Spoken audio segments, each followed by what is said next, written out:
RTV app వార్తల్ని క్షణాల్లో చదివే అవకాశం ఉంటుంది. ఒక న్యూస్ పేపర్, ఒక టెలివిజన్ ఛానల్ మీ చేతుల్లో ఎప్పుడూ ఉంటాయి. డబ్బే కొలది మూలాలు బయటపడుతున్నట్లు విచారణ చేసే కొలది కాళేశ్వరం లోపాలు వెలుగు చూస్తున్నాయి. బ్యారేజీల నిర్మాణాల్లోని లొసుగులను, అక్రమాలను జ్యుడిషియల్ కమిషన్ తెరమీదకు తెస్తోంది. కీలక వ్యక్తులను విచారిస్తున్న కమిషన్ ప్రాజెక్టులోని లోపాలను పసిగడుతోంది. నిబంధనలకు విరుద్ధంగా కాళేశ్వరం ప్రాజెక్టు నిర్మించారని కాళేశ్వరం జ్యుడిషియల్ కమిషన్ గుర్తించింది.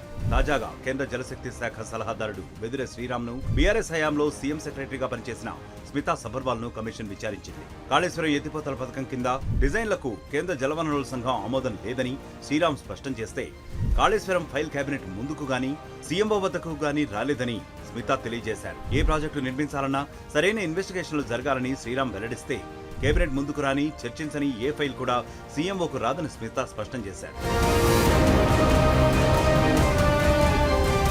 డిజైన్లకు అవసరమైన వివరాలను అప్పటి తెలంగాణ ప్రభుత్వం సెంట్రల్ ఆర్గనైజేషన్ CDOకి ఇవ్వలేదని శ్రీరామ్ ఆరోపించారు. బ్యారేజీల నిర్మాణంలో నాణ్యత ప్రమాణాలను పాటించలేదని ఆయన ఆక్షేపించారు. సరైన వివరాలు లేకుండా సంబంధిత అధికారులు డిజైన్లను రూపొందించారని శ్రీరామ్ విమర్శించారు.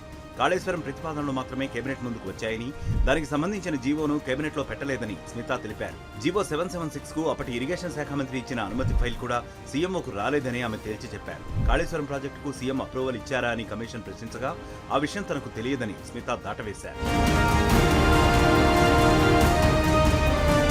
మరిన్ని వీడియోస్ కోసం ఛానల్ ని సబ్స్క్రైబ్ చేయండి. లేటెస్ట్ అప్డేట్స్ కోసం వాట్సాప్ ఛానల్ ని ఫాలో అవ్వండి. అండ్ లింక్ డిస్క్రిప్షన్ లో ఉంది.